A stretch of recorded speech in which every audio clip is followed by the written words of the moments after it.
안녕하십니까. 행복한 아침 이재용입니다. 안녕하세요. 정예인입니다. 네, 새로운 한 주가 시작된 월요일입니다. 주말 잘 보내셨죠? 주말에 있었던 얘기들 잠시 후에 좀 나누고 가정, 법률, 가족끼리 왜 이래 이어가도록 하겠습니다. 네, 가장 먼저 오늘 날씨부터 전해드리겠습니다. 이 밤사이 예보와 달리 수도권을 중심으로 많은 양의 비가 내리지는 않았습니다. 전국에 호우특보, 호우예비특보까지 현재 모두 해제가 됐는데요. 그래도 오늘 낮까지 비는 내릴 것으로 보여서 출근길 우산 하나 챙겨 나가시는 게 좋겠습니다. 이 자세한 비의 양 살펴보시면요. 충청과 전북을 중심으로 20에서 60mm, 이 서울을 비롯한 그 밖의 지역 5에서 40mm 예상됩니다. 이 비는 서쪽 지역에서 점차 그치기 시작해서요. 오후에는 대부분 지역에서 그치겠고 남해안과 제주도를 중심으로만 내일까지 이 비가 이어질 것으로 보입니다. 이어서 오늘 기온 자세히 살펴보시면 아침 기온 22도에서 26도, 한낮 기온은 25도에서 32도로 어제와 비슷하거나 조금 높겠습니다. 7월 20일 월요일 행복한 아침 지금 시작합니다.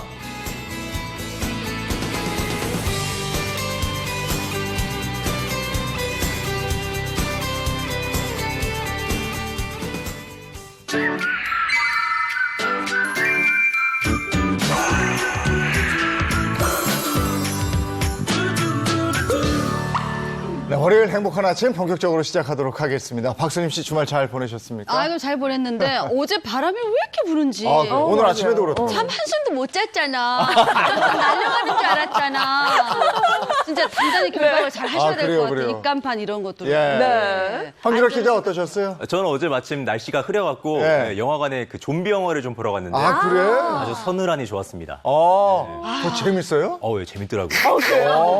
그렇구나. 그거 화제던데 요즘에. 오수진 변호사 어떠셨어요? 네, 저는 오랜만에 좀 재충전의 시간을 가졌어요. 네. 그래서 굉장히 많이 지금 컨디션도 좋고요. 네. 열심히 일할 마음도 생깁니다. 맞다. 지난주에 안 왔어. 휴가 다녀오셨죠? 근데 요즘에는 정말 네. 이렇게 막 많은 데를 돌아다닐 수가 없잖아요. 그렇죠. 그래서 이제 아예 독채로 우리 가족끼리만 있을 수 있는 데 있었는데 그래도 모처럼 만에 가족들과 시간 보내니까 참 좋죠. 좋았습니다. 아이, 좋으셨네요. 박영주 변호사 어떠셨어요, 주말에? 저도 요즘에 계속 어디 나가지 못하고 너무 답답해서 인적이 그래도 좀 드문 강원도로 가서 콧바람 좀 쐬고 왔습니다. 아, 그러셨어요? 잘하셨네. 다들 쉬다 오셨네요. 콧바람은 어떻게 쐬는 거야?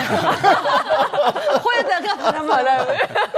자, 주말 사이에 있었던 얘기 좀 나누겠습니다. 먼저 코로나19 얘기를 또 안 할 수가 없는데 그 광주 방문을 숨겼어요. 확진자 한 분이. 네. 그래서 광주 쪽에 집단 감염이 일어나고 막 이래서 광주시에서 고소했죠? 네, 광주시가 거짓 진술 등으로 코로나19 방역에 혼선을 초래했던 그 서울의 송파 60번 확진자죠. 그분에 대해서 경찰에 고발을 했습니다. 이제 이용석 광주시장은요, 어제 브리핑에서 이렇게 이 거짓 진술로 감염 확산을 초래한 송파 60번 확진자에 대해서 감염병 예방 및 이 관리에 관한 법률에 따라서요, 광주 경찰서에 이 고발 조치를 했고요.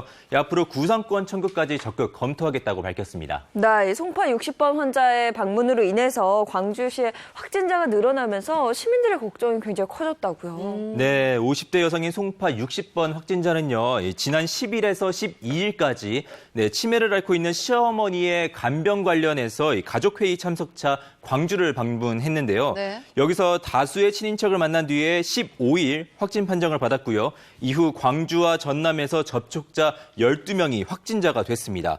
이 송파 60번 확진자는 역학조사 과정에서 동선과 접촉자에 대해서 제대로 진술하지 않은 것으로 전해졌습니다. 동선을 숨겼기 때문에 접촉자 이 파악이 안 될 거 아니에요. 네, 맞습니다. 어떡해. 이제 송파 60번 확진자가요. 네. 이 광주 방문 사실을 좀 숨기면서 이 방역 골든타임을 놓친 점이 있었는데요. 그래서 추가 감염 우려까지 좀 더 키우고 있는 상황입니다. 이 거짓 진술로 인해서 친인척과 식사한 일정 위에에는 이 추가 동선과 보니까 접촉자 파악에 좀 어려움을 겪고 있습니다. 그래서 확진자 일부는 14일부터 15일 차례로 발열이나 기침 증상을 좀 보였지만요. 뒤늦게 송파 60번 확진자와의 접촉 사실이 확인이 돼서 격리 조치도 뒤이어서 좀 늦어졌는데요. 또한 수일 동안 확진자들이 직장이나 학교 등에서 일상생활에 이어갔기 때문에 지역 감염 확산의 우려도 점점 더 커지는 상황입니다. 예, 어디를 갔었는지 누구를 만났었는지를 진작에 얘기를 했으면 네. 좀 더 철저하게 차단을 할 수 있었는데 이게 일이 더 커져버렸습니다. 또 수돗물 얘기 안 할 수가 없는데 지난주에도 저희가 얘기했었는데 저 인천 수돗물 유충이 계속 나오고 있어요. 네, 인천 서구와 강화 지역에 공급되는 이제 수돗물에서 유충이 추가적으로 나오고 있는 상황입니다. 이 인천시에 따르면요, 17일 오후 6시부터 다음 날 6시까지요, 서구 15곳 그리고 강화 한 곳에서 유충이 추가로 발견이 됐다고 합니다. 그래서 강화군에서는 수돗물 유충 관련 민원 신고가 37건이 접수가 됐으나 현장 조사에서 실제 유충이 발견된 것은 이번이 처음이라고 합니다. 그 유충은 어떤 종류예요? 네, 인천 일대 수돗물에서 발견된 유충은요, 이제 깔따구 종으로 일단 확인이 됐습니다. 깔따구. 예, 시는요, 활성탄 여과지에 날벌레가 알을 낳으면서 발생한 이 깔따구 유충이요, 수도관을 통해서 가정으로 이동한 것으로 파악이 되고 있습니다. 네, 그런데 또 걱정이 되는 게요. 원래 유충이 발견됐던 정수장이 하나였는데 이 정수장 외에 다른 정수장에서도 유충 추정 물체가 또 발견이 됐다면서요? 네, 최초 발생 정수장이 아니고요. 이제 다른 정수장에서도 추가로 이 깔따구 유충이로 추정되는 물체가 발견이 돼서 당국이 조사를 하고 있습니다. 이 발견된 정수장은요, 부평구와 계양구 등지에 수돗물을 공급하는 부평정수장인데요. 현장 조사 결과 부평정수장에서는 수돗물이 공급되는 계양구와 부평구 가정집에서도 유충으로 추정되는 물체가 5건이나 발견이 됐습니다. 그동안 유충이 발견된 곳은요, 서구 공촌정수장과 이곳으로부터 수돗물을 공급받는 배수지와 가정집에 국한이 됐지만 이 부평정수장에서도 유충 추정 물체가 발견이 되면서 이 사태가 점점 더 확산이 되는 추세로 보이고 있는 상황입니다. 아니 근데 이것뿐이 아니고 어젯밤에는 또 파주하고 서울에서도 이렇게 유충이 나와서 네. 그거 조사하고 있다고 들었거든요. 네, 파주시는 어제 오후 4시 30분쯤에 이제 운정신도시 가람마을의 한 아파트에서 살아있는 유충 2마리가 발견됐다는 신고를 접수했고요. 여기에 대해서 긴급 원인 조사에 들어간 상황입니다. 또 어제 오후 11시에는요, 이 서울시 중구의 한 아파트에서 이 유충 1마리가 발견돼서 정확한 유입 경로를 추가적으로 조사하고 있습니다. 이거 걱정이에요. 예? 수돗물 틀었는데 이런 게 나왔다. 이거 어떡하냐고요. 자, 잘 좀 수습이 됐으면 좋겠고. 또 하나, 이것도 많은 분들이 분노했던 사건인데 한 집에 같이 살던 선배를 그 집에 같이 살던 20대 남녀, 뭐 연인이라고 그래요. 네. 이 연인이 수개월 동안 학대했다. 이거예요. 네. 그죠? 네, 맞습니다. 지난 17일입니다. 이제 학교 선배를 상습적으로 폭행을 하고 여기다가 가혹행위를 한 20대 연인에게 일단 구속영장이 발부가 됐습니다. 이들은요, 지난 2월부터 6월까지입니다. 이제 경기도 평택시 자택에서요, 중학교 선배인 A씨를 상습적으로 폭행을 해서 8주 이상의 치료가 필요할 정도의 상처를 입힌 혐의를 지금 받고 있는데요. 이들은 광주에 있던 A씨를 함께 살자면서 이 평택으로 불러서 골프채로 때리고 화상을 입히는 등의 가혹행위를 저지른 것으로 보입니다. 아니 본인들이 살자고 불러놓고 학대를 한 거잖아요. 왜 그런 거래요? 네, 선배를 학대한 출발점은요, 일단은 장난처럼 시작한 주먹질이었다고 합니다. 이 피해자 A씨가 혼자 벌어서 내던 생활비가 좀 부족해지자 이 폭행이 시작됐다고 하는데요. 후배인 B씨는 A씨가 후배에게 맞고도 별다른 반응을 보이지 않자 폭력의 강도를 점점 늘려갔다고 합니다. 또한 한 집에 살던 여자친구도요, 학대를 말리기는커녕 오히려 거들었다고 하는데요. 어떡해. 이들은 A씨에게 냄새가 난다면서 화장실에 살게 했고 여기다가 밥도 제대로 주지 않았다고 합니다. 진짜 잔인한 그런 사람들 같은데, 아니 피해를 당했으면 뛰쳐나와야지. 왜 집에서 안 나왔대? 거기 갇혀 있었대요? 예, 이유가 있었는데요. A씨가 도망가지 못한 이유는 일단은 이 가족에게 위해를 가하겠다는 이 협박 때문이었습니다. 이들은요, 빌리지도 않은 돈 3억 이 5천만 원 상당의 차용증을 작성하도록 해서 돈까지 요구했고요. 네. 또한 A 씨의 고향집에서 지금 안부 전화가 오잖아요. 그럼 네. 이때마다 A 씨에게 나는 잘 지낸다 또는 나 대기업에 취직했다 이런 식으로 거짓말을 해서 가족들을 좀 안심시키게 하고 꼭 마지막에는요 사랑한다론 끝인사를 하게 해서 별다른 의심을 사지 않도록 했다고 합니다. 아니 수개월 동안 너무너무 고통스러웠을 텐데 지금 상태는 어떤지도 또 궁금하네요. 네, A 씨는 현재 아버지 고향에 있는 병원에서 전신 화상 치료를 받고 있습니다. 전신? 거기다가 정신과 치료가 좀 필요한 상황이지만요. 일단은 신체 상처를 회복하는 게 시급해서 처방약을 먹으면서 좀 마음을 추스리고 있다고 하는데요. 네. 이런 상황이 알려지자 A 씨를 돕고 싶다는 문의가 줄을 잇고 있다고 합니다. 그래서 경찰은 문의 요청을 A 씨 측에 직접 연락할 수 있도록 조처를 하고요. A 씨의 심리 치료를 계속해서 지원할 방침입니다. 아, 정말 화나고 안타까운 사건이었는데 맞아요. 우리가 왜 저 가정폭력도 그렇고 학원폭력도 그렇고 많이 다루잖아요. 네네. 그럴 때 보면요. 전에도 한번 제가 말씀드렸지만 툭 한번 쳐봐요.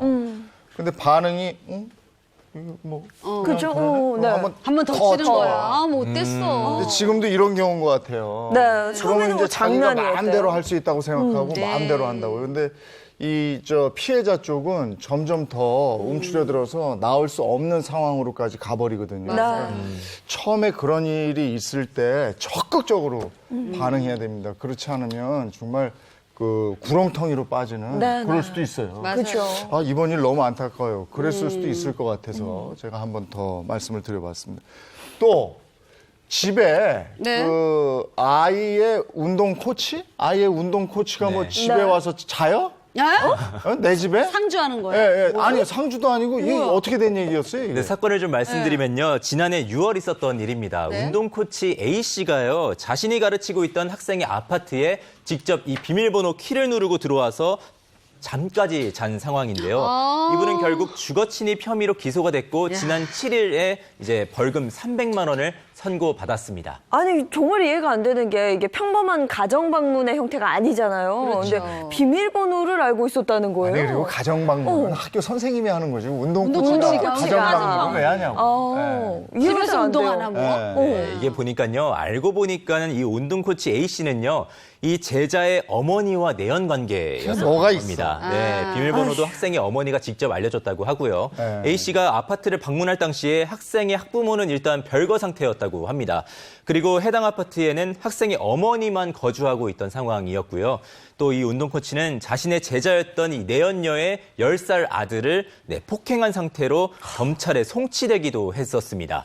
근데 일단 이제 뭐 남편의 입장에서는요, 부정행위를 저지르고 자신의 집에서 잠까지 잔 이 운동 코치에게 굉장히 화가 났던 겁니다. 그래서 이 자신의 허락 없이 주거지에 침입했다면서 이제 주거 침입죄로 고소를 했던 겁니다. 화가 날만 하죠. 부인과 내연 관계죠. 아들 폭행했죠.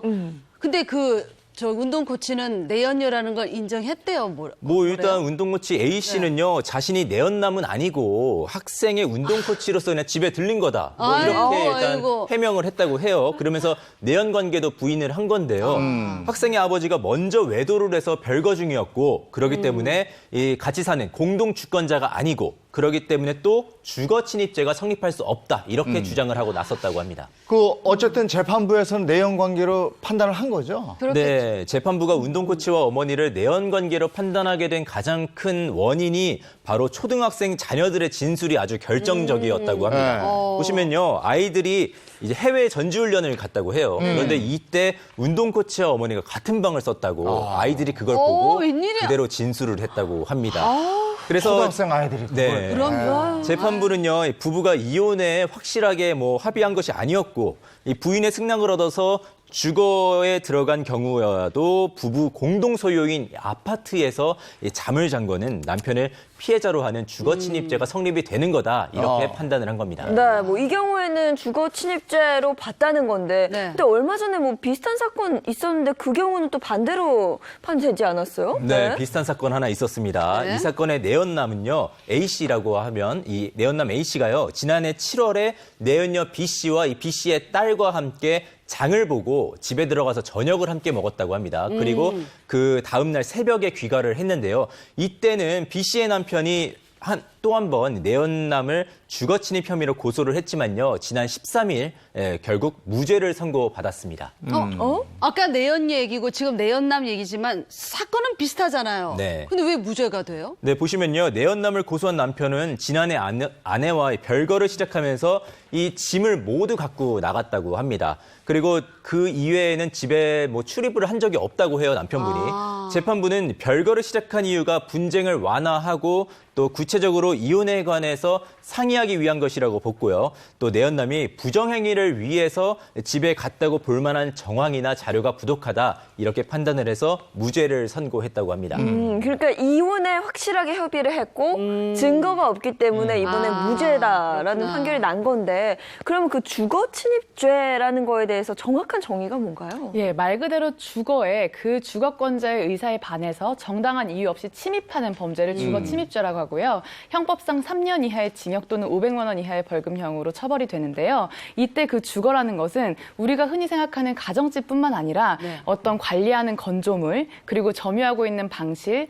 항공기나 선박의 경우에도 인정이 됩니다. 자, 그러면 주거 침입죄가 성립이 되는 경우가 있고 안 되는 경우가 있는데 어떤 경우에 성립이 되고 어떤 경우에 성립이 되지 않는지 저희가 준비한 게 있어요. 앞에 네. OX판 이거 들은 네. 거예요? 준비해 주시고요. 네. 먼저 첫 번째 거 남의 집 창문에 돌을 던진 사람. 이게 주거 침입죄가 성립이 된다면 O 아니면 X입니다. 돌을 던진 거예요. 하나, 둘, 셋 들어주세요. 에이, 돌 던졌는데 이게 왜? 네, 사람이 들어가야죠. 아니지. 이건 뭐 기물 파손죄 이런 아니, 거. 그렇죠, 그러면 그렇죠. 로미오와 줄리엣에서 그래. 로미오가 줄리엣 창에 이렇게 돌을 던졌단 말이에요. 그래 던지지. 줄리엣 이러면서. 창문을 열어다! 노래 부르고 그치. 이건 로맨틱이지. 그렇지. 이거 아니야. 보자고요. X. 그렇죠. X일 줄 알았어요. 네, 설명 좀 들어볼까요? 네, 주거 침입죄는 신체의 일부가 주거에 침입을 한 경우에 성립하는 범죄인데요. 그렇기 때문에 신체 전부가 들어갈 필요는 없다 하더라도 일부라도 들어가야 됩니다. 따라서 창문에 돌을 던지는 행위는 기분이 나쁠 수는 있지만 주거 침입죄로 처벌은 되지 않습니다. 그런데 다만 내가 돌을 던지기 위해서 그 집의 마당으로 들어갔다. 그런 경우에는 주거 침입죄가 성립할 수 있습니다. 네. 그러네. 그죠? 예, 밖에서 이렇게. 네. 근데 유리창 깨지면 그거는 그럼 네, 물어줘요. 재물손괴죄로 그렇죠. 처벌받을 수 재물 있습니다. 손괴죄. 재물 손괴죄. 자, 두 번째입니다. 남의 텐트, 요즘에 캠핑 많이 하니까 남의 텐트 지퍼를 열었어. 지퍼를 네. 열었어? 똑딱이가 아니라 지퍼를 예, 예. 열었어. 이게 주거 침입죄가 성립이 되면 O 아니면 X입니다. 텐트 하나, 지퍼를 둘, 셋 들어주세요. 저는 O. 저는 X. 궁금했나 보죠. 예. 저는 X. X. X예요. X를 드신 이유는 X. 뭡니까? 아니, 좀 약간 몸이 들어가야 되지 않을까요? 지퍼만 열고 안에만 봤으면은 주거 침입은 아니다. 그걸 집을 따지면 현관문 연 거나 똑같잖아. 아니, 뭐 하나 뭐 이렇게 궁금해서 그래. 뭐 열어볼 아니, 아니 뭐하러 남의 텐트 아니, 왜 이 궁금해요? 텐트가 내 텐트인지 알고. 네. 그냥 그쵸. 내 텐트인가 보다 그러고 이렇게 열었다가 아니니까 죄송합니다. 이러고. 취하셨네. 예. 이럴 수도 있잖아요. 근데 이 과정 아닐까요? 문을 저는 O 같은데. 설명 한번 들어보세요. 자, 만약에 이게 이거 네. 오다, 오. 오네. 오예요? 오야. 네. 일단은 신체 일부라도 들어가야 주거 침입이 되는 건 맞는데 네. 그 열었다는 것 자체가 실행의 착수로 볼 수가 있습니다. 아까 황 기자님이 이거 궁금해서 열어볼 수도 있잖아요 했는데 왜 다른 사람이 점유하고 있는 텐트를 궁금해합니까? 그거 자체가 이제 불온하다는 것이고요. 왜 궁금해 그런 죄송합니다. 거를. 주거 침입죄는 이렇게 사람의 공연하고 평온한 사생활을 보호하는 그렇죠. 범죄예요. 네. 그렇다 보니까 다른 사람이 있는 텐트가 궁금해서 열어보는 것, 주거 침입죄 실행의 착수에 해당할 수 있습니다. 그런데 만약에 내 텐트인지 아닌지 헷갈려서 열었다. 그렇죠. 네. 이거는 형법상 고의가 없다고 봅니다. 그렇기 때문에 이런 경우에는 정말 쭉 열었다가 보고서 닫았다 하더라도 정말로 그 사람이 자기 텐트인 줄 알고 헷갈려서 그랬다고 한다면 죄가 성립하지 않습니다. 그거는 열었다가 닫고 얼른 도망가면 안 되고 하자마자. 열었다가 아이고 죄송합니다. 이게 있어야 돼. 그렇지. 그거 안 하면 이건 죽었지. 네, 그렇죠. 알겠습니다. 초인종을 여러 번 누른 사람. 예? 여러 번 누른 사람? 그거 좀 여러 번 눌렀다. 이게 함정일 것 같아. 한 번, 그러게요. 그냥 여러 번. 헷갈리는데. 자, 이게 해당이 되면 O 아니면 X예요. 하나, 둘, 셋. 자, 저는 X. X. X. X. 네. 한 번 저도 누르면 장난인데 네. 여러 번 누른 건 뭔가가 있어. 아, 여러 번이 함정. 하긴 아가씨, 여러 번 문 좀 누르면 열어줘 봐봐. 아가씨 문 좀 열어줘 봐봐. 내가 혼자 무섭네요, 있는데 그거. 공포심을 느끼게 할 수 불안하죠. 있다. 그러니까 불안 심리를 야, 이거 궁금한데. 야기한다. 네. 네. 자, X. X. X예요. 얘기 들어보죠. 그런데 사실 저는 이게 X일 수도 있고 O일 수도 있다고 생각을 하는데요. 우선 주거 침입죄라는 것 자체가 이제 주거의 신체 일부가 들어가서 주거의 평온성을 해야 되는데요. 사실 초인종을 이렇게 누르는 행위만으로는 이제 주거의 신체 일부가 들어가지 않았기 때문에 이게 주거 침입이 아니다 이렇게 생각할 수 있어요. 그런데 아파트의 경우 생각하면 우리가 초인종을 누르기 위해서는 공용 출입문을 지나서 그렇죠. 계단이나 복도를 지나쳐서 초인종을 네. 눌러야 합니다. 그런데 법원에서는 우리가 말하는 주거가 단순히 내가 살고 있는 집만을 이야기하는 게 아니라 아파트의 계단이나 복도까지도 전부 포함한다고 보고 있어요. 네. 그래서 실제 판례에서도 공용 출입문을 지나서 초인종을 여러 번 누른 경우에 주거침입죄가 성립한다고 본 판례가 있습니다. 아, 그렇군요. 예전에 우리 어렸을 때는 초인종 장난을 많이 했어요. 아, 진짜 왜 그랬을까? 그러니까 누르고 도망갔어요. 누르고 네. 뛰어가잖아요. 그리고 저 어렸을 때 제 마포에 잠깐 살았는데 강 건너 여의도에 이렇게 높은 아파트들이 생긴 거예요. 네. 그럼 거기에는 엘리베이터가 있어. 그 엘리베이터 한번 타보려고 네. 가서 올라가서 이렇게 누르고 내려온 적이 있는데 이런 거 하면 안 돼요. 그래. 층마다 누르는 경우도 있어요. 층마다. 그래 그것도 안 돼. 안 네. 돼요. 저는 이게 벌써 뭐 몇십 년 전이라 공소시효 다 지났어요. 처벌 좀 해주시죠. 자, 요번 거. 연인과 이별 후 본인 물건을 찾으러. 이거는 뭐 자. 무조건이죠. 아, 이거는 저도. 하나, 둘, 셋 들어주세요. 이건 아, 이건 안 돼. 어? X? 그럴 수도 있을 것 같아요. 그럴 수도 있다. 내 물건 찾으러 가는 건데. 아니, 허락받고 가야지. 그냥 그냥 들어가면. 가면. 이거 얼마나 그냥 무서운데요. 허락을 받아야지. 허락 안 해줄 걸 아니까. 아니까 그냥 들어가는 거. 안 돼.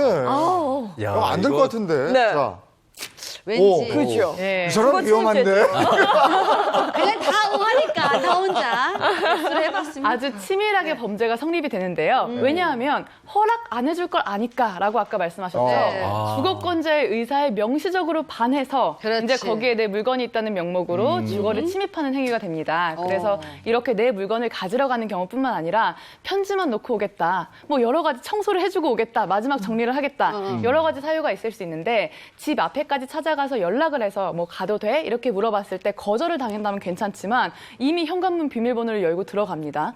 그래서 엘리베이터를 타러 올라가고 이 자체가 벌써 주거침입죄로 성립이 되고요. 특히나 이런 경우가 되게 많아요. 남편이 바람피는 그 불륜 상대방을 아내가 휴가 가거나 할 때 몰래 집에 데리고 오는 거예요. 그래, 그럴 때 맞아요. 그 불륜 상대방은 나는 내 남자친구가 동의했으니까 들어간다라고 생각하겠지만 그렇죠. 그 집에 엄연히 살고 있는 아내 입장에서는 절대 동의할 리가 없죠. 네. 내가 없는데 어디 그렇잖아요. 그렇죠. 그러니까 이런 경우에는 아내가 그 불륜 상대방 여성을 주거침입죄로 고소를 하면 처벌받게 됩니다. 예. 그러니까 남에게 피해를 주거나 불쾌감을 주거나 공포심을 유발하게 하거나 하는 일체 행위는 안 된다. 네. 이렇게 생각하시면 되는 거예요. 자, 이번에는 가족끼리 왜 이래 시간인데 오늘은 결혼 생활 중에 위기를 겪는 아내들의 얘기를 준비해 봤습니다. 가족끼리 왜 이래 갑니다.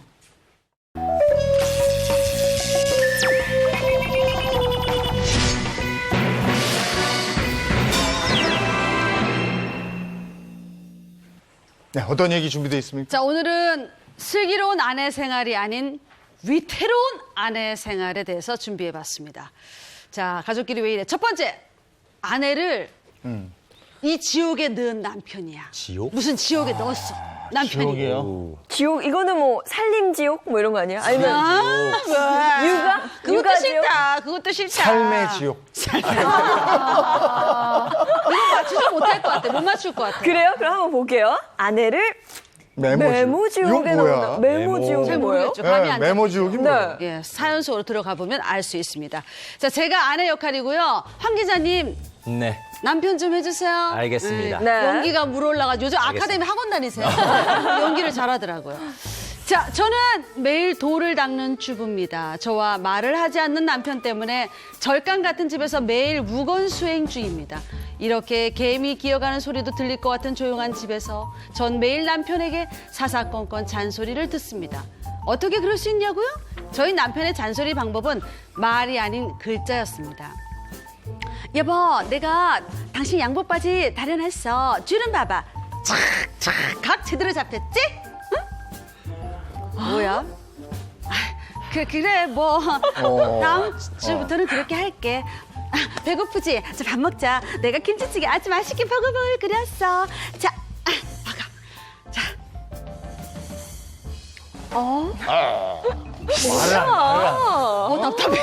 답답해. 아, 진짜 이 인간이 진짜 스케치프로 맡고 싶어 진짜. 제발 그러면 메모 좀 치워줘. 그렇게 쓸 시간에 말을 하라고 말을. 입 떴다 뭐해 말을 하라고. 진짜. 미치겠다 메모. 진짜 메모. 내가 사람이랑 사는 건지 메모장이랑 사는 건지 모르겠다 진짜. 이제 더 이상 당신이랑 못 살아. 우리 이혼해. 메모하지 마. 이혼해. 메모하지 마. 대화가 아닌 메모로 사사건건 살림에 간섭하는 남편. 이제 지긋지긋한 메모 지옥에서 벗어나고 싶어요. 메모로 잔소리하는 것은 이혼 사유가 될까요? 아니, 이건 보면 너무 화병 날 것 같은데요? 아니 이런 거는 러브 액츄얼리에서 아름답게 이렇게 그렇죠. 이래야지 저게. 프로포즈 할 때. 아니 너무 이거 어떻게 된 사연이에요? 실제 사건이죠. 네, 지난 2011년 10월에 있었던 사건입니다. 이 남편의 메모 잔소리 때문에요. 고통을 겪었던 아내가 이혼 소송을 제기한 사건인데요. 이 사연 속 남편의 메모 잔소리는 결혼 후에 4년이 지난 후부터 시작이 됐습니다. 학원 강사로 일하던 남편이 밤늦게 귀가해서요. 김치 쉬겠다. 오전에 뭐 한 거냐. 주름 한 줄로 다려줄 거 이런 말을 말이 아닌 메모로 일일이 간섭을 하기 시작을 한 겁니다. 이제 뿐만 아니라 남편은요, 아내가 메모대로 이행을 안 할 때 아주 심하게 질타를 했다고 합니다. 네, 아니 한 집에 살면서 대화 전혀 없이 메모로 계속 이렇게 지적을 하고 그러면 내가 부부가 아니라 가사 도우미인가 이런 생각이 들 것 같기도 한데 아내는 그러면 남편에게 대화를 시도를 하긴 한 거예요? 네, 아내는 꾸준하게 계속 대화를 시도를 했는데요. 남편은 그때마다 다시 메모로 쓸데없이 말하는 것보다 쓰는 게 낫다. 이런 식으로 써서 보여줬다고 해요. 그래서 아예 대화를 원천적으로 차단을 했다고 합니다.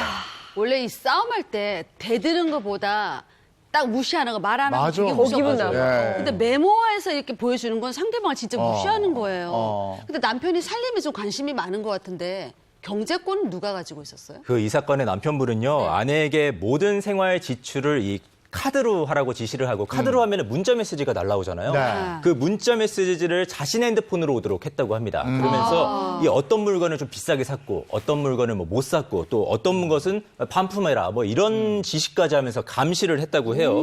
그리고 아내에게 생필품 구매 영수증을 제출받아서 거기도 일일이 평가를 해서 기재를 합니다. 그러면서 다시 아내에게 돌려줬다고 합니다. 하지만 남편 자신은요, 자신의 지출 내역, 월급 내역 이런 거는 전혀 아내에게 알려주지 않았고요. 그래서 아내는 자신이 남편의 가사 도우미나 또는 노예 같다면서 아주 심한 모멸감을 느꼈다고 합니다. 아니 이거 어디 숨 막혀서 같이 살겠어요. 거의 감시자인데.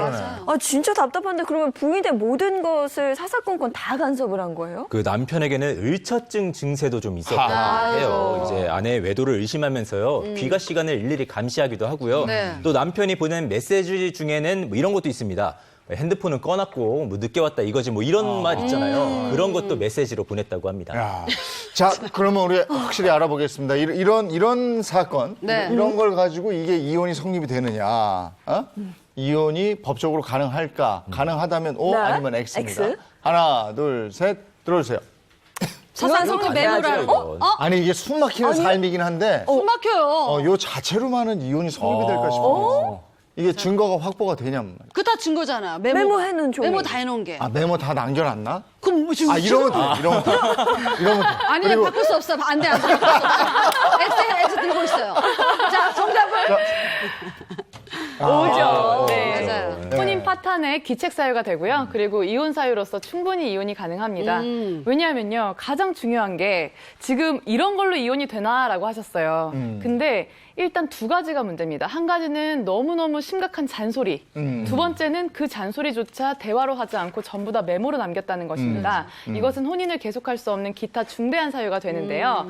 특히나 지금 이렇게 메모를 자꾸 남기는 경우에는 사실 이게 신입 직원이나 뭐 이런 사람들한테 내가 회사나 직장에서 했다고 한다면 뭐 친절하다 내지는 꼼꼼하다라고 평가를 받을 수도 있겠죠. 근데 평생 살아야 되는 가정에서 이런 일들이 반복된다고 생각해 보세요. 인격적으로 굉장히 모멸감을 느끼게 되고 그렇다고 나까지도 그거에 다 메모로 응대를 할 수도 네. 없는 것이고요. 그리고 또 이 남편이 잘못한 점 중에 또 한 가지는 경제적인 간섭을 굉장히 심하게 했습니다.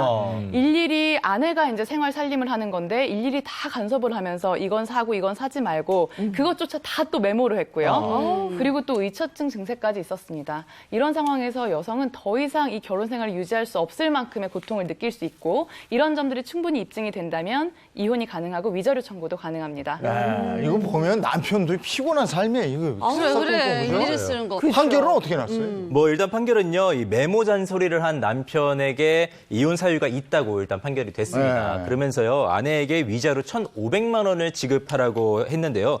재판부는요, 남편이 수시로 메모와 문자 메시지로 지적을 해서 아내를 불안과 긴장 속에 살게 했다. 그러면서 이혼 책임이 남편에게 있다. 이렇게 판단을 했습니다. 살아보니까 진짜 부부간에는 대화가 진짜 필요한 거거든요. 소통을 하려면 대화가 있어야 돼요. 여기는 메모로만 소통한 거잖아요. 네. 그러니까 대화가 단절된 부부.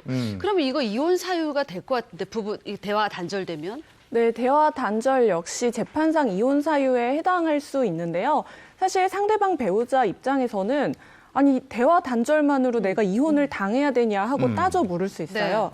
왜냐하면 사실 내가 가정폭력을 한 것도 아니고 바람을 핀 것도 아닌데 이걸로 어떻게 이혼이 되냐 하면서 억울해할 수도 있는 부분이죠. 그런데 법원에서는 사실 부부관계가 어떤 사유로 인해서 엉망이 됐는데 그런 부부관계를 계속해서 지속할 것을 일방에게 강요하는 게 큰 고통이 된다면 법원에서는 여러 가지 사정을 고려해서 이혼을 인정하고 있습니다. 근데 이 사연에서 보면은 네. 이 부인이 여러 가지 잔소리 와중에도 네. 그냥 이제 혼자서 가사를 다 맡아서 했죠. 했어요. 이런 건 어떻게 되는 거예요? 이게 이제 독박 가사, 독박 육아, 진짜 그 엄마들이 굉장히 많이 느끼고 있는 이혼 사유 중에 하나인데요. 사실 그 자체만으로는 내가 아이를 낳았고 어쨌든 아이를 누군가는 키워야 되고 또 남편이 일을 나간다 이런다면 그 자체만으로 이혼 사유라고 할 수는 없습니다. 하지만 내가 만약에 평일에 열심히 일을 하고 주말에는 조금 쉬고 싶은데 그 정도를 정당하게 부탁을 해도 내 일이 아니다. 육아나 가사는 당신 일이다 이렇게 치부하면서 조금도 함께 하려는 생각이 없는 경우에 정말 내가 이렇게 혼자 남아서 나 혼자 모든 짐을 떠안으려고 결혼을 했나라는 생각이 들게 되거든요. 이런 것들이 반복이 되어서 부부간에 이제 대화도 단절이 되고 계속해서 갈등이 풀어지지 않는다고 한다면 이것은 이혼 사유가 됩니다. 가정이 평안해야 되는데 거기가 지옥 같으면 네. 정말 못 사는 못 거죠. 살죠. 네. 그거 이러면 아마 지금 보시는 분 중 아우 저래가지고 어떻게 살아 하시는 분들도 계실 거예요. 네, 네. 자, 다음 사연 보겠습니다. 가족끼리 왜 이래 두 번째 사연은 이거 없는 며느리는 죄인입니다. 이거 없어. 이거 없는 며느리는 죄인입니다. 이거는 저는 살짝 알 것 같아요. 버릇없는 면. 버릇 뭐가 없는 없어요? 며느리 뭐 많죠. 이거는 근데 아들 아니겠어요? 어머나 시집 아들 안 없는 가는 며느리. 그대가 어떻게 알지? 그래요. 모르겠습니다. 이거 옛날 얘기 아니야? 아들. 죄인이 아직도 아니, 아직도 요즘도? 이래요. 요즘도 그렇대. 요즘도. 자, 어떤 사연이 이제 제가 시어머니 아우 또 못된 역할은 나만 시켜. 며느리 역할 예쁜 건 예인님 씨만 시켜. 피디님 싫어, 작가님 싫어. 자, 사연 속으로 들어가겠습니다. 서로 첫눈에 반한 저희 부부는 결혼한 지 얼마 되지 않아 예쁜 딸을 얻었습니다. 하지만 새 생명을 얻은 기쁨은 잠시였습니다. 곧 시어머니의 구박이 시작됐기 때문이죠. 예! 넌 수진이 옷을 뭐 이렇게 비싼 걸 사 입히고 그러니? 대일 아들이면 또 몰라. 아, 넌 그런 거 살 돈 있으면 네 남편 속옷이나 한 장 더 싸줘라. 어머니, 우리 수진이가 얼마나 예쁘고 애교도 많고 사랑스러운데요. 아유. 너무 그렇게 옛날 사람처럼 아들 하지 마세요 좀. 너 지금 나한테 얘기한 거니? 네. 시어머니한테 이게 어머니에서 이게 정 억울하면 떡두꺼비 같은 아들 하나 네가 낳던가. 아이고 딸 낳았다고 구박하던 시어머니는 사소한 것들을 트집잡아 괴롭히기 일쑤였고 억울했던 저는 이 약물고 노력한 끝에 셋째는 그토록 바라던 아들을 얻었습니다. 그런데 어머니의 괴롭힘은 끝나지 않았습니다. 얘! 내 돈 네가 훔쳐갔냐? 아, 내 가방에 분명히 10만 원 내가 넣어놨거든? 그거 네가 가져갔니? 뭐 내가 며느리가 아니라 도둑을 키웠다. 며느리가 아니라 도둑을 키웠어. 아이고 몇십만 원. 어머니, 이젠 하다 저를 도둑 취급을 하시네요. 정말 너무해요. 어머니한테 구박받고 산 세월이 무려 24년이에요, 24년. 이제 정말 저 지긋지긋해서 같이 못 살겠어요. 저 진짜 그이랑 이혼하고 어머니한테 피해 보상 청구할 겁니다. 이혼이라 그랬냐? 어머나 세상에 니까 지금 무슨 이혼? 한번 해봐. 변호사 선임할 돈이라도 있냐 너? 아유, 진짜 내 아들 재산 한 푼도 못 주게 할 테니까 이혼 한번 해봐. 딸 낳았다고 사사건건 구박하고 저에게 돈을 훔쳤다고 누명까지 씌운 시어머니. 저는 남편과 이혼하고 시어머니에게 위자료를 청구할 수 있을까요? 못됐다 시어머니 못됐다. 너무 못됐는데 못됐다. 진짜. 진짜 연기를 잘하셔서 그런지. 못됐다 나 못됐다. 아니 근데 요즘에는요 아들이 무뚝뚝하고 그래서 딸 낳는 게 더 맞아요. 좋다 뭐 이런 얘기 많이 무슨 했는데 딸- 아직도 이런 맞아요. 경우가 있어요? 네, 이 사건을 좀 보시면 지난 2017년 7월에 있었던 판결입니다. 네. 이 사건의 며느리는 딸을 낳았다는 이유로 시어머니한테 학대를 받았는데 시어머니는 며느리가 하는 모든 일은 사사건건 나무라고요. 깔아뭉개기 일쑤였다고 합니다. 며느리는 결국 셋째는 딱 아들을 낳았는데 시어머니의 괴롭힘은 지속됐다고 하고요. 심지어 며느리가 돈을 훔쳤다면서 누명까지 그러니까. 씌우기도 했습니다. 네. 아니 셋째는 그렇게 바라는 아들 낳았잖아요. 낳았는데도. 그럼 잘해줘야지. 그러면 딸 낳았다고 구박한 게 아니고 구박하려고 구박한 그래, 거예요. 그냥 맞아요. 미워하는 저는 거예요. 그게 너무 궁금한 게 그렇게 며느리 구박당할 때 네. 남편은 뭐 했대요? 아, 네. 남편이 중간에서 잘해야지. 그게 중요하죠 남편 역할이. 남자들이 잘해야 된다고. 뭐 어떻게 뭐 하고 일단 있었대요? 남편은요 네. 아내의 버팀목이 돼야 되는데 그러지 못했다고 네. 합니다. 아유. 이제 오히려 시어머니와 함께 아내를 무시하고 폭언까지 아이고. 했다고 하는데요. 네. 이제 이렇게 할머니와 아버지가 어렸을 때부터 계속 엄마를 구박하는 걸 본 자녀들이 있잖아요. 아. 이 자녀들도 역시 어머니를 무시하게 됐다고 아하. 합니다. 그러니까 뭐만 하면은 결국 화풀이 대상은 번번이 어머니였다고 하고요. 결국에 이 어머니는 이 이혼을 참다 못해서 이혼을 청구한 사건입니다. 자, 딸 낳았다고 구박한 이 시어머니 이혼하고 위자료 청구까지 가능할까? 위자료 청구까지. 가능하면 O 아니면 X입니다. 하나, 둘, 셋 들어주세요. 오 가능하죠. 가능하다. 이거. 예. 그럼요. 없어도 되게 해주세요. 그쵸. 네. 되게 해주세요. 되게 해주세요 변호사님. 어떻습니까? 네. 그렇죠. 오 맞죠. 가능할 것 같아요. 네, 위자료 청구도 가능하고 이혼도 가능한데요. 사실 그 부부의 자녀 문제까지 개입하는 시어머니들이 있습니다. 네. 그런데 하루 이틀도 아니고 딸을 낳았다는 이유로 계속해서 구박하고 괴롭히는 게 정도를 지나쳐서 결국에 부부 관계까지 악화되도록 하는 경우에는 배우자의 직계존속으로부터 심히 부당한 대우를 받은 경우에 해당하고요. 결국에 이것은 재판상 이혼 사유가 되는데요. 그리고 사실 중간에서 남편은 뭐 했냐고 하셨잖아요. 네. 이렇게 고부 갈등이 시어머니의 부당한 간섭으로 시작된 경우에는 남편이 중재자 역할을 해줘야 되거든요. 그런데 이런 것을 조율하지 않고 방관만 하거나 혹은 오히려 시어머니 편에 서서 아내를 이상한 사람으로 몰고 가는 경우에는 이 역시도 마찬가지로 이혼 사유에 해당할 수가 있습니다. 네, 그러면 시어머니에게 위자료 청구도 가능한 거죠? 네, 가능합니다. 우선 혼인관계가 파탄에 이르게 된 책임 있는 사람은 위자료 책임을 지게 되는데요. 이 위자료 책임은 부부 간에서만 발생하는 게 아니라 제3자 때문에 우리 혼인관계가 파탄났다면 제3자에게 청구할 수 있기 때문에 시어머니에게도 충분히 청구할 수 있습니다. 속이 다 시원하네요. 네. 네. 그럼 황 기자 실제로 이 사건 판결은 어떻게 났죠? 네, 아내는 법률 구조기관의 도움을 받아서 일단 이혼 청구 소송을 밟았는데요. 네. 법원은 남편이 양육권을 갖되 이제 아내에게 양육비를 청구하지 말라 그러면서 이제 아내에게 위자료로 5천만 원을 지급하라 이렇게 판결을 했습니다. 네. 아니 어떤 집에서는요. 네. 그 며느리가 왼손 쓴다고 그거 보기 싫다고 아, 그거 정말요? 오른손으로 사사건건 쫓아다니면서 이렇게 왜 그래? 근데 남편도 어머니 말이 맞아요. 아, 뭐 이런 경우도 있대요. 미워서 그냥 아이고. 트집 잡는 것 같아요. 네. 제가 아는 언니는 옛날에 저 학창 시절에 운동을 좀 해서 네. 체구가 좀 커요. 네. 살집도 좀 있고. 근데 시댁 식구들은 다 막 발레를 했나 봐. 다 너무 작아요. 그랬더니 시어머님이 여자는 자고로 몸무게 50kg 넘으면 안 된다. 체중계 위에 올라가라. 근데 키 170에 50kg 안 되면 어쩌라는 거예요. 쓰러지죠. 그죠. 그러니까 그 언니가 딱 한마디 했잖아요. 어머니 저 체중이세요. 어머니 쓰러지시면 저 안 모시고 갑니다. 딱 세다. 따끔하게 써. 세게 했네. 네. 그 저 주변에 결혼한 친구들이 친구 있어요. 네, 언니들도 많은데 요즘은 이렇대요. SNS 많이 하잖아요. 네. 그 SNS 친구 추가를 해서 며느리가 뭐 하는지 다 보는 거예요. 너 혼자 맛있는 거 먹었다더라. 우리 아들이랑 안 갔다. 이거부터 시작해서 친정이랑만 여행 가냐고. 해서 그러네. 뭐 사진 한 장 올리는데도 수백 번씩 고민한다고 하더라고. 그럴 수 있겠네. 요즘 변한 거예요. 네네. 그럴 수 있겠네. 이런 거 아직 있나 모르겠어요. 예전에는 뭐 3대 독자, 4대 독자, 뭐 5대 독자. 네네네. 손이 귀하다.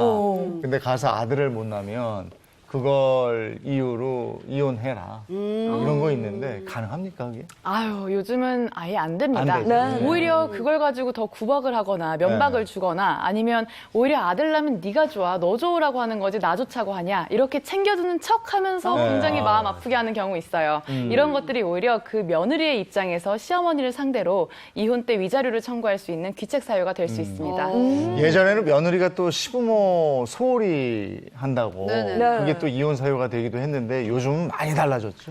맞아요. 실제로 1980년대까지만 해도 며느리가 이제 시댁에 제사가 있거나 아니면 명절 때 조금 가기를 싫어한다. 이런 이유가 이혼 사유가 됐고 네. 정말 며느리가 이제 쫓겨나게 되는 사유까지도 됐었어요. 그런데 1980년대의 이야기고 요즘에는 오히려 그 양측의 책임과 의무를 공정하게 잘 하고 있는지를 판단하는 경우가 많은데요. 예를 들면은 2010년도에는 이런 판결이 있었습니다. 며느리가 이제 설날에 가서 음식을 하다가 허리를 다쳤어요. 근데 거기 신우들이 있는데도 아무도 도와주질 않는 거예요. 그래서 이제는 막 말다툼을 하다가 보다 못한 시아버지까지 이제 오셔가지고 이게 뭐 하는 짓이냐 막 이렇게 하셔가지고 며느리가 왜 나 이렇게 허리 다쳤는데 아무도 안 도와주냐 막 이제 말싸움을 하게 된 거예요. 그러다가 며느리가 결국에는 명절인데 집을 나가버렸습니다. 그래서 그런 이제 경우가 있어요. 며느리도 나름 그래도 귀한 딸이고 네네네. 자기 집에서 허리가 다쳤다고 하면은 뭐 무조건 방에서 쉬거나 했을 텐데 그렇죠. 이런 현실을 인정하지 못하고 이혼 청구를 한 거예요. 남편도 마찬가지로 나도 이런 아내랑 살 수 없다. 그래서 이제 반소로 이혼 청구를 했고요.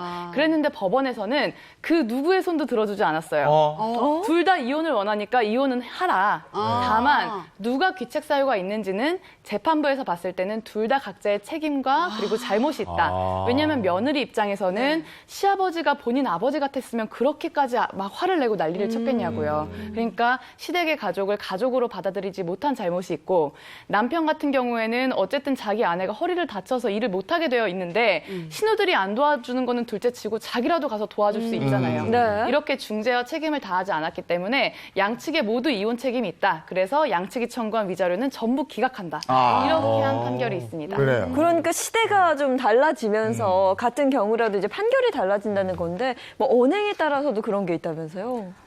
네. 부부 관계가 다양해지면서 사실 법적으로 이혼이 되는지를 판단하는 기준이 좀 까다로워졌는데요. 2015년에 이런 판결이 있었습니다. 네. 이 부부는 이제 남편이 회사 일 때문에 가정에 좀 소홀했어요. 그래서 가정 내에서 왕따를 당하기 시작했는데 이제 아내한테 저녁밥을 차려달라고 하면 당신은 손이 없어 발이 없어 당신이 직접 차려 먹어 이런 이야기를 듣기도 했고요. 그리고 자녀들이 아빠하고 같이 밥을 안 먹는 거예요. 어떡해. 그래서 엄마하고만 밥을 먹고 이제 또 아내분 같은 경우는 이렇게 왕따 당하니까 어때? 이런 조롱을 하기도 했어요. 어떻게 웬일? 결국에 이 남편은 빨래도 자기 건 자기가 다 했고요. 네. 그리고 아내분이 제사나 명절 때 뭐 행사에 참여하거나 이런 걸 전혀 하지 않았어요. 그래서 남편이 더 이상 이렇게 살 수 없다 생각해서 이혼 소송을 제기했던 사건이 있었는데요. 이 경우에 이혼이 될 것 같으세요? 안 될 것 같으세요? 이거 될 것 같아요. 돼야죠. 되지 아니 다 않을까? 가족들이 다 짜고 그렇죠. 왕따를 왕따 시켰는데.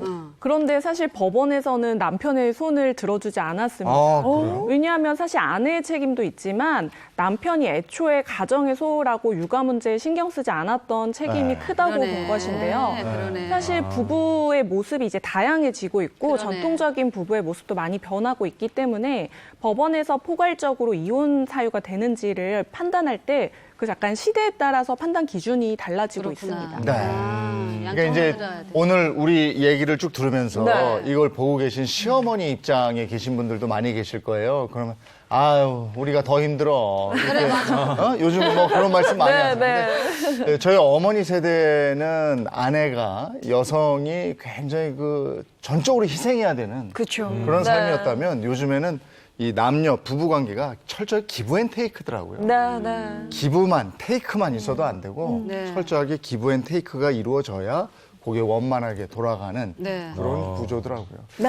그게 이제 사랑으로 감싸지면 되는데 그렇죠. 그게 가장 너무 좋은데. 기계적이면 네. 또 이것도 힘든 거죠. 맞습니다. 자 다음 사연 볼까요? 자, 가족끼리 왜 이래 위태로운 아내 생활 마지막 며느리 모르게 무슨 대작전을 펼쳤습니다. 자해작전? 무슨 작전이? 무슨 작전이지? 며느리 모르게? 며느리 모르게 뭐 재산 관련된 거? 아, 재산 빼돌리는 대작전. 그러니까 뭐 그런 건가요? 아 너무 길다.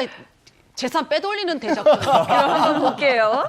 며느리 모르게 아 이중결혼? 이중결혼 대작전. 이중결혼? 황당하죠. 네, 이중결혼? 자, 며느리 역할은 우리 예인 MC님, 네. 시아버지 역할은 재용님이 해주세요. 시아버지가 좀 못된 거예요? 못됐어요. 저는 임신 3개월째인 주부입니다. 남편은 해외 출장이 잦아서 집에 잘 못 들어왔지만 저는 태어날 아이를 기다리며 행복에 젖어 있었죠. 그러던 어느 날 우연히 남편의 주민등록 등본을 보게 된 저는 기가 막힌 사실을 알게 됐습니다. 아니 이게 뭐야? 그의 부인이 박수림? 나야 나. 어머 내 이름이 아니라 왜 박수림이야? 이거 뭐 잘못된 것 같은데? 그의 호적에 올라있는 다른 여자를 보고 너무 놀란 저는 해외 출장을 가 있던 남편 대신 시아버지를 찾아갔습니다. 아버님 그의 호적에 왜 제가 아니라 다른 여자 이름이 올라가 있는 거죠? 박수림? 저희 부부잖아요. 이거 어떻게 된 거예요? 뭐 어떻게 되긴 뭐가 어떻게 돼. 거기 써 있는 그대로야. 네? 규락이 너 말고 저 다른 여자하고 결혼시켰어. 나는 처음부터 너 마음에 안 들었다. 어? 이제 너 내 며느리 아니야. 어? 내 며느리 수림이야. 나다. 아버님 저 지금 임신 3개월이에요. 뱃속에 규락 씨 애가 있는데 저 몰래 규락 씨를 다른 여자랑 결혼시켰다고요? 어머니 어떻게 저한테 이러실 수가 있어요? 말했잖니. 내가 아까 말했잖아. 어머. 내가 처음부터 너 마음에 안 들었어. 어? 속상해. 근데 내 마음에 쏙 드는 며느리감이 나타난 거야. 나야 나. 뭐 어떻게? 규락이 총각이라고 그러고 그애하고 결혼시켰어. 어? 너 알아. 나도 좀 마음이 그렇겠지만 그래 가라 이제. 뭐라고요? 아버님, 규락 씨가 죽자사자 매달려서 결혼했는데 이제 와서 애까지 가진 저를 이렇게 내치신다고요? 황규락이나 아버님 당신이나 나 이해 못해. 당신을 내가 부셔버릴 거야.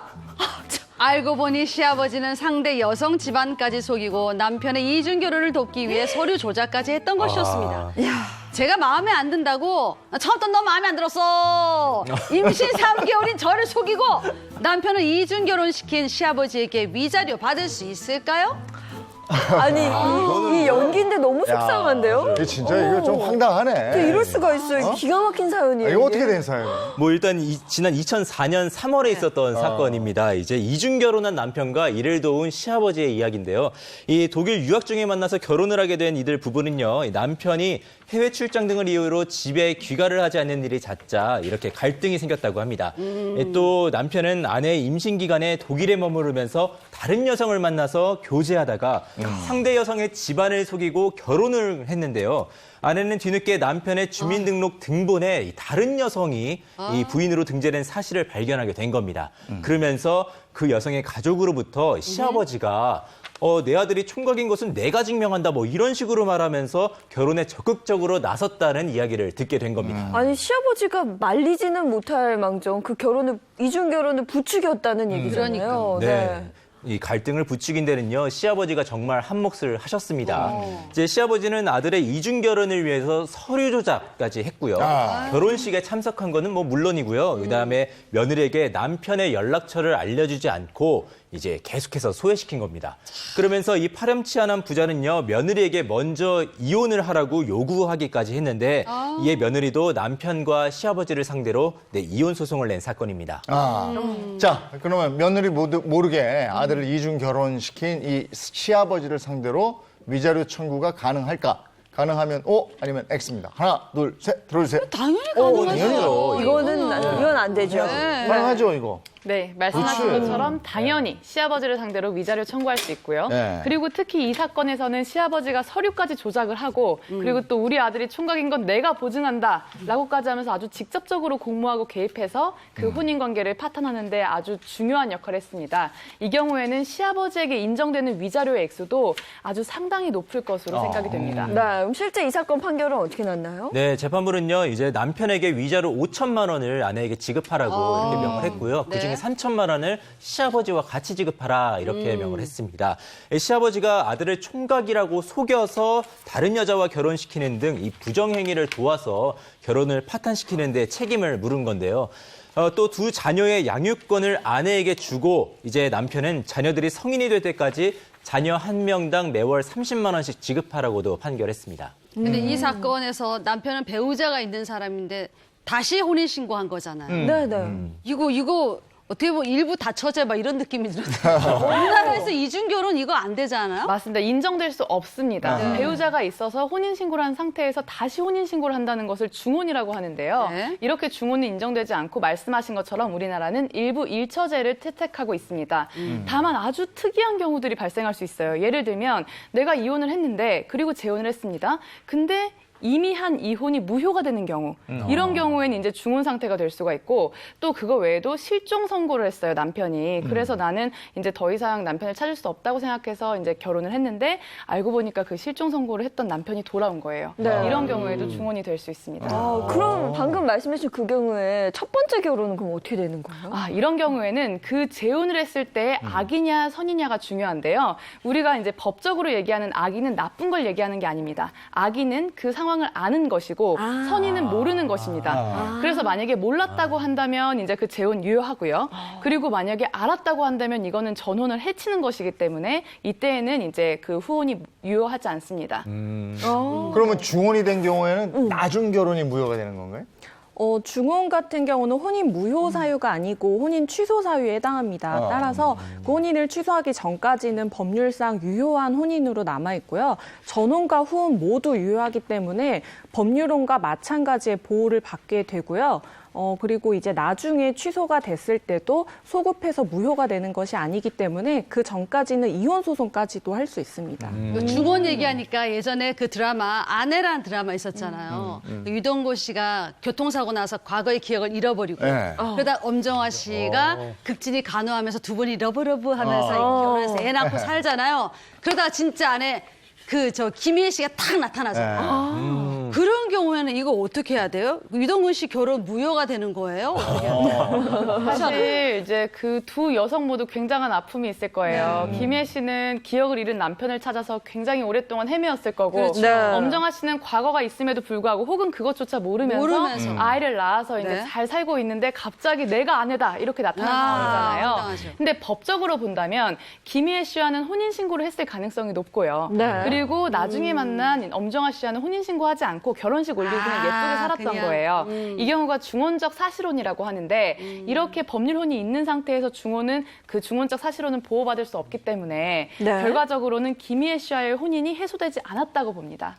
그러면은 극 중에서 엄정화 씨는 유동근 씨에게 뭐 위자료 청구 이런 거 못하는 거예요? 그렇죠. 지금 결혼이 만약에 아니니까. 지금 엄정화 씨와의 혼인이 원활하게 잘 유지가 된다면 오히려 김희애 씨가 법적인 대응을 하려고 노력을 할 거예요. 근데 만약에 엄정화 씨 입장에서 그 혼인이 파탄됐다고 하더라도 정상적인 경우에는 위자료나 재산 분할을 청구할 수 없습니다. 네. 다만 아주 극히 일부의 경우에 만약에 전혼이 이미 이제 실질적인 혼인 관계가 없다라는 걸 입증을 하게 되면 그때는 사실혼으로서도 보호받을 여지가 있습니다. 근데 여기 유동근 씨는 전인하 씨 남편이잖아요. 네. 엄정화 씨하고 상관없습니다. 김희아 씨하고도 상관없습니다. 여기서 언급된 엄정화, 유동근 씨는 극중 인물이었습니다. 그럼요. 참 별일 다 있어요. 네, 네. 오늘 더 말씀 고맙습니다. 고맙습니다. 고맙습니다. 네. 자, 이제 본격적인 휴가철이 다가오고 이러면서 꼭 챙겨야 되는 게 자동차 이제 점검해보고 이러는 거 네, 아니겠어요? 맞습니다. 그 차량 점검에 대한 얘기를 해볼 텐데요. 어떻게 차량 점검을 해야 안전하게 여행을 다녀올 수 있는지 영상 준비했습니다. 보고 오시죠. 안녕하십니까. 기상청에 따르면요, 우리나라 올해 여름 날씨가 예년보다 더 무더울 것으로 예상되고 있습니다. 폭염연구센터는요, 폭염의 가능성도 평년보다 더 높을 것으로 예측하고 있는데요. 뿐만 아니라 이 태평양 해수면의 온도도요, 라니냐 상태로 전환될 것으로 보이고 있습니다. 그렇기 때문에 2020년 올해 여름에는요, 강한 바람, 강한 태풍, 또 폭염과 홍수까지 여기에 대해 철저하게 대비하셔야 될 것 같습니다. 이런 상황에서 여름철 안전사고 꼭 유의하셔야 되는데, 여름철 안전사고 가장 많이 떠올리시는 건 바로 휴가철 날씨 등으로 발생하는 물놀이 안전사고, 열 관련 질환이나 외상에 의한 출혈 등일 텐데요. 이런 여름철에 우리가 더 점검해야 될 것들이 있습니다. 바로 차량 안전사고인데요. 올 여름철 차량 관리를 위한 팁 함께 알아보시겠습니다. 가까운 거리를 주로 운행하던 차량이라면 멀리 떠나기 전에 반드시 차량 점검을 해야겠죠.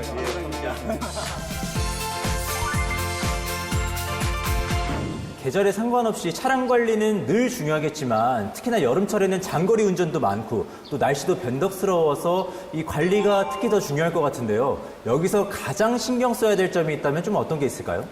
특히 여름철에 보면은 휴가 등으로 장거리 운행하기 때문에 꼭 체크할 항목이 몇 가지 있습니다. 먼저 시동을 켠 후 차에서 내려서 타이어 펑크 유무를 확인하시고요. 후미등, 방향지시등, 전조등 작동 상태를 체크해야 합니다.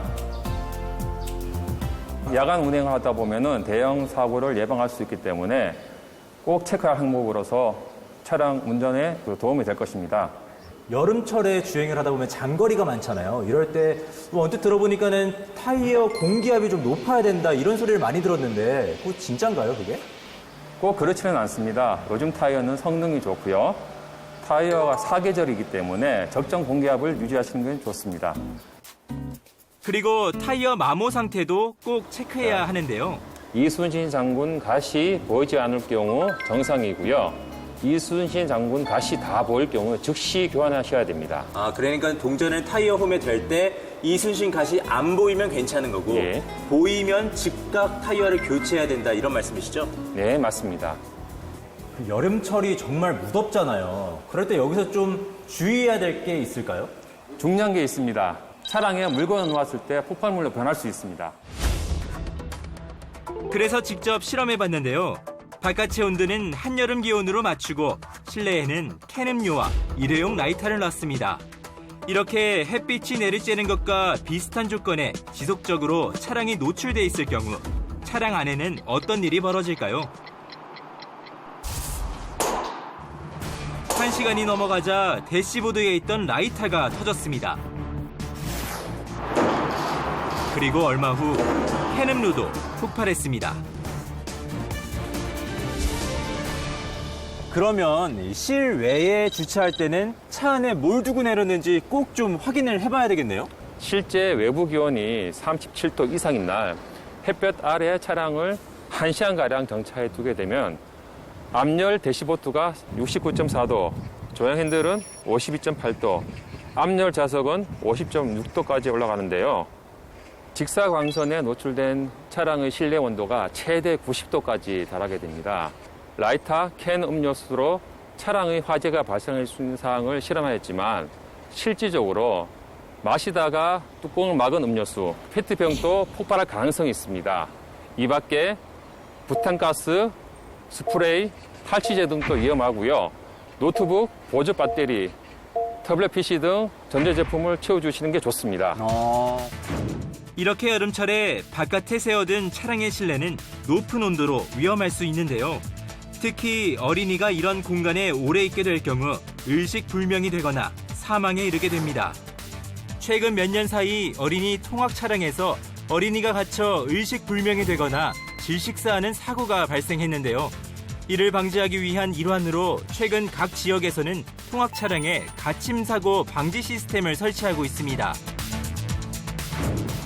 저도 차량에 놓아둔 물건을 모두 치웠는데요. 아니, 조언해 주신 대로 제가 차 내부를 한번 점검해 봤는데 혹시 제가 좀 빠뜨린 게 있는지 점검 한번 부탁드려도 될까요? 이 정도면 안전 차량이라고 할 수 있겠죠? 요거를 두고 내리셨네요. 뭔데요? 바로 선글라스입니다. 오, 선글라스요? 예. 선글라스도 폭발물이 되는 건가요? 선글라스는 차에 놓고 사용하시는 분 많은데 차에 두고 내리시면 좋지 않습니다.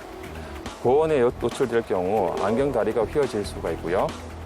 렌즈가 변색되어 자외선 차단 기능이 사라질 수 있습니다. 그럼 장거리 여행 전 마지막 점검을 해볼까요? 가장 기본적으로 엔진 오일이나 냉각수를 체크하는 것이 기본인데요. 본넷을 바로 열 경우 열에 의해서 화상을 입을 수 있습니다. 운행 전이나 차량에 열을 식힌 상태에서 본넷을 열어 확인하시면 됩니다. 그럼 직접 엔진 오일과 냉각수를 확인하는 방법을 알아볼까요? 엔진 오일 체크 방법입니다. 엔진 오일은 버즈나 휴지로 닦은 후 다시 넣어서 엔진 오일 양을 체크합니다. 엔진 오일이 적정 표시량에 있으면 이상 없는데 만약 로우 밑에 있을 경우에는 보충 또는 교환하시면 됩니다.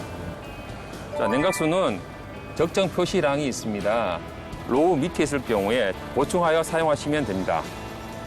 여름철에는 에어컨을 많이 켜야 되는데 에어컨 필터를 필히 체크하시기 바랍니다. 에어컨 필터는 대부분 보조석 박스 안쪽에 위치하는데요. 그곳에 열어 필터 오염도를 체크합니다. 6개월 이상 교체하지 않을 경우 인터넷으로 구입하셔서 교환하시거나 가까운 정비소에서 교환하시기 바랍니다. 만약 인터넷으로 구입하실 경우 들어가는 방향이 있으니 필히 체크해서 교환하시기 바랍니다. 그럼 이제 뜨거운 햇볕 아래 차량을 세워두는 방법을 알아볼까요? 가급적 보닛을 그늘 쪽에 놔둡니다. 어쩔 수 없이 햇빛 아래 세워둔다면 창문을 1cm가량 열어두고 햇빛 차단막을 사용해 최대한 차 내부 온도를 낮춥니다. 차량을 장시간 바깥에 세워뒀을 경우에 자동차 실내 온도가 매우 높아 바로 차를 타기 힘듭니다. 실내 온도를 낮추는 방법이 있는데요. 이때는 조수석 창문을 열고 운전석 문을 여러 번 열고 닫는 것이 자동차 실내 온도를 낮추는 데 효과가 있습니다. 실제 확인한 결과 조수석 창문을 열고 운전석 문을 열고 닫으면 대시보드 온도는 약 8도, 실내 온도는 약 5도 감소하는 것으로 나타났는데요. 이 밖에도 실내의 뜨거운 공기를 바깥으로 내보내기 위해서는 운전할 때 운전석 창문과 대각선 방향의 뒤쪽 창문을 열고 주행하면 가장 효과가 있다고 합니다. 지금까지 여름철 자동차 관리법에 대해서 알아봤습니다. 이 좋은 차는요, 비싼 차가 아닙니다. 바로 점검이 잘 된 차를 좋은 차라고 할 수 있겠는데요. 꼼꼼한 점검으로 우리의 안전을 지켜주는 이런 좋은 차를 타고 다니시는 게 어떨까요? 차량 점검 정말 중요하죠. 특히 네. 초보 운전자분들은 운전만 중요한 게 아니고 차량의 점검이 중요하다는 거 다시 한번 확인하시는 기회가 이 화면을 통해서 됐으면 좋겠습니다. 이번에는 이륜차 교통사고에 대해서 한번 알아보겠는데요.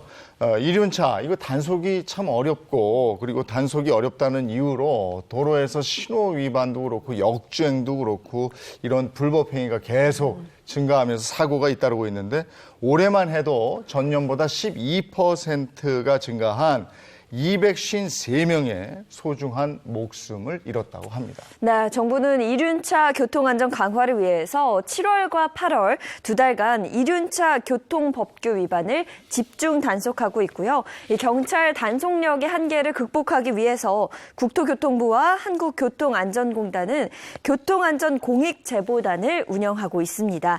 이 시민들이 이륜차 불법 행위를 보면 공익제보를 통해서 교통사고를 예방하자는 내용인데요. 전국 2,000명 규모로 운영할 계획이라고 합니다.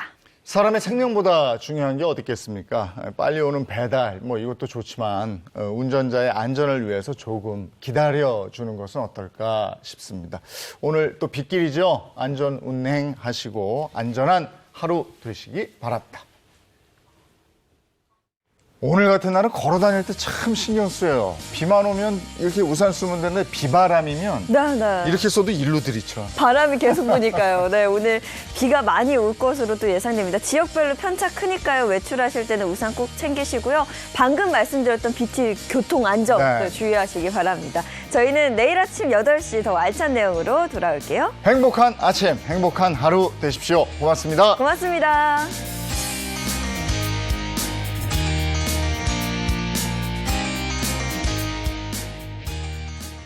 채널 A